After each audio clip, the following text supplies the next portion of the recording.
Hi there. Thank you once again for joining me on the program, Your Doctor in COVID.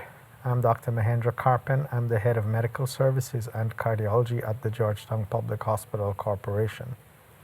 We continue to talk about the COVID-19 pandemic as it continues to rage across the world. It's affected us in Guyana in major ways. It's affected our neighbors in major ways. And remember, if you have any questions or comments, please feel free to send a WhatsApp to 620-6275 or send an email to docandcovid@gmail.com. As usual, I'm wearing the mask to cover both nose and mouth, but I'm going to take it off to continue our conversations today. So yes, we are now in the second week of June 2021, and COVID-19 continues to have a big impact on each and every one of our lives. We have been advised to stay home as much as possible.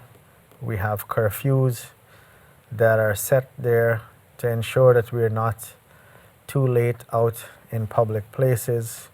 We have guidelines that encourage us to maintain social distancing. We have to wear masks while in public. You're advised to wash your hands as often as possible. And many places of business, as you enter, you have to have a temperature screen. You have to wash your hands.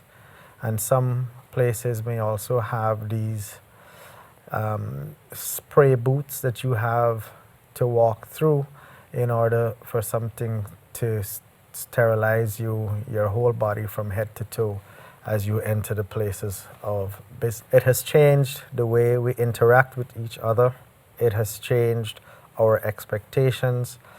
Our children have been at home for more than a year doing homeschooling, and they have lost certain social interactions that is critical for their mental development and stability.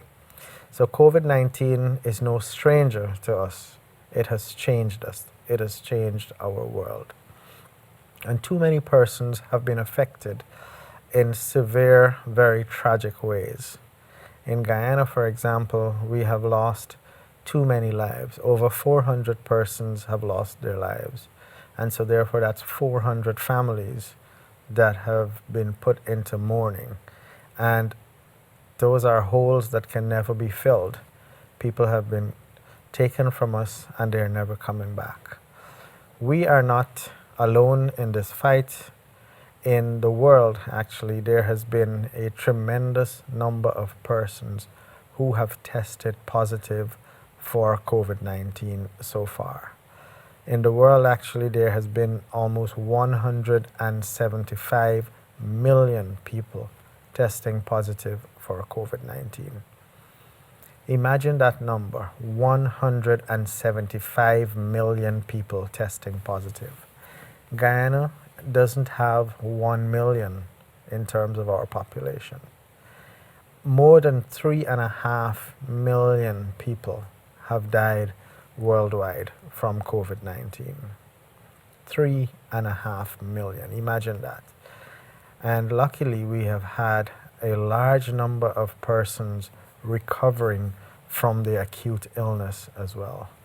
Now I specify recovering from the acute illness because we still don't know all of the long-term effects of COVID-19. You may recover well from the immediate infection, but too many people have lingering long-term effects. I am seeing people in my clinic with chest pains, shortness of breath, fatigue, loss of appetite, people who can't sleep properly, people undergoing anxiety and depression, having strained relationships at home.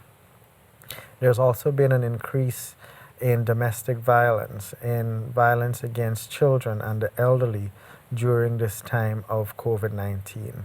Because people are forced to stay at home in close confined quarters, too often there is resort to violence and abuse in the home when things are not going well. So it is important for us to do everything that we can to be able to exit this pandemic.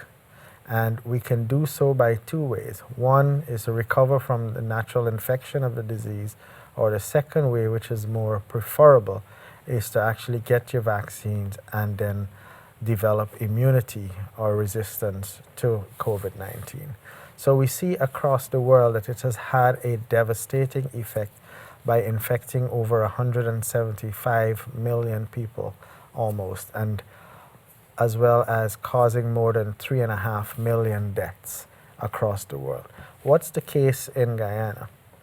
Well, in our small population of almost 800,000 people, we have had 17,000 confirmed cases of COVID-19. The WHO and the CDC have estimated that for every one known positive case, you have to assume that there are probably about 6 others that you don't know about. And that's indeed very concerning, because it therefore means that we have a large number of persons in Guyana who would have been COVID positive that we have not been able to capture in this type of statistics. Unfortunately, we have had 416 deaths, and luckily over 15,000 persons have recovered from COVID-19. If one were to look at the graph that represents the epidemiology of what's happening, the new daily cases in Guyana has been showing a second, more dramatic spike that started in March of this year.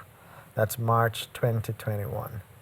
There seemed to have been a definitive peak of that spike sometime in April, May, more towards the latter half of May.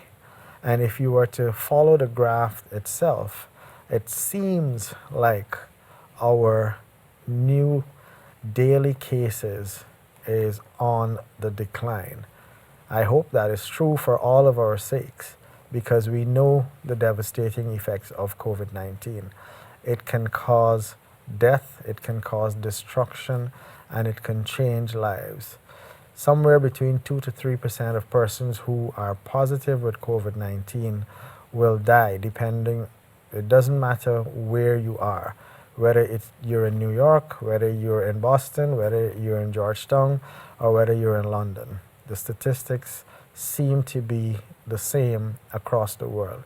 Somewhere between 2 to 3% of people who are COVID positive will die.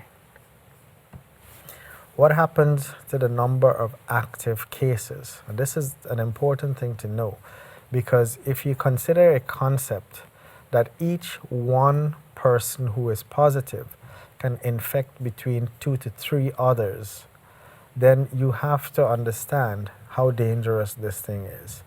Because if we now have in Guyana a number of active persons, almost 2,000, then each one of those persons can infect between 2 to 3 others.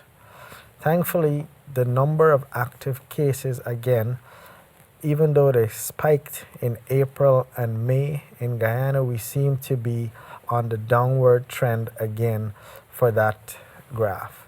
Now, this is not the time for us to get complacent, for us to feel secure, but it's actually the time for us to step up our effort to make sure that the graph continues to decline and at a much more rapid pace. One of the main ways in which we can do that is for everyone to actually go and get their vaccines as soon as possible. If we were to look at the number of deaths that have been occurring in Guyana, we see that for the first part of 2020 until about August, we had significantly less than 100 deaths. And then we got to 100 somewhere in September, October of 2020. It took us just a couple more months to get to 300 deaths by the time we got to April 2021.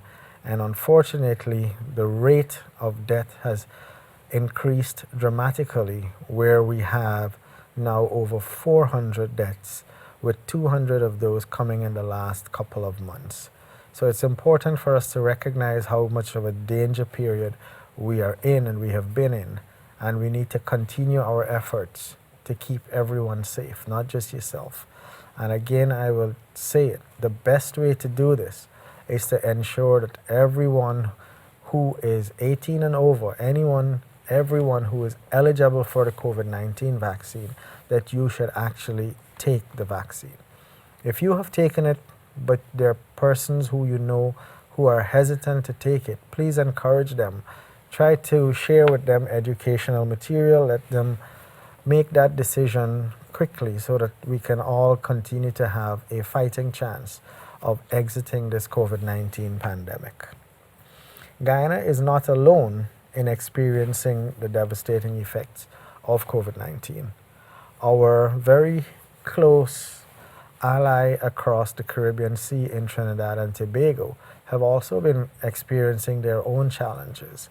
And so far, even with a lockdown that has been going on for more than a year, Trinidad has recorded over 27,000 positive COVID cases. And unfortunately, almost 600 COVID-19 deaths have been recorded in Trinidad. And if you were to look at the statistics recently, they have been experiencing 10 to 12 deaths per day in the last couple of weeks. And that's frightening, that's very unfortunate, and we hope that they continue their fights, and as they get more and more vaccines, just like we have in Guyana, that their numbers will start to decrease. But I brought this up because we want to illustrate something that people have been calling for in Guyana.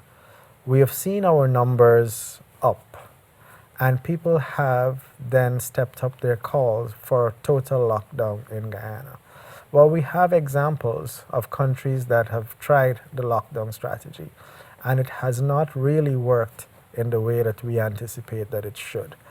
And this is a prime example. Trinidad has been in a lockdown state for more than a year, and yet they have had such devastating effects recently. Now, this could very well be several factors, but one of the things that is key among this is that it's human nature. People will not stay confined for too long. They may be able to do it for a week, a couple of days, but it's difficult to maintain a sustained action of lockdowns. And so it's important for us when we call for lockdowns to understand how much of a challenge this is for human beings to accomplish. Many persons are comfortable and can actually be in their homes for several days without needing to go outside and without needing the rest of the interaction in the society. But the majority of people in Guyana need to get out, need to go work, need to go looking to make a living. Not everyone has a full pantry, not everyone has Netflix or internet or things to keep them occupied in the home. Some people, it's a challenge on a daily basis to feed their families and to take care of their needs. So lockdowns may be an option at some point, but it should not really be a prolonged or sustained action that we take, because the majority of our people cannot sustain it and they cannot afford to be at home for that long period. If we were to look at the number of daily new cases in our neighbors as well in Trinidad, we would see some glimmer of hope that even though there was a massive spike from April 2021, as we got towards the end of May, they seemed to have better control in terms of the number of new daily cases. The same, however, holds for the number of active cases. We see that massive spike again in number of active cases, where they now have about 10,000 cases in the country that are known to be active. And each one of those 10,000 persons can actually infect another 2 to 3 persons and cause more and more of a catastrophic effect. So I hope this would have helped us all to understand a little bit more about the numbers of COVID-19 as it relates to Guyana, the rest of the world, and our close neighbors in Trinidad and Tobago.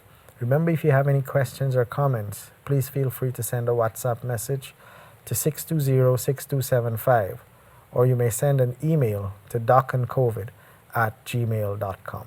Thank you once again for joining me.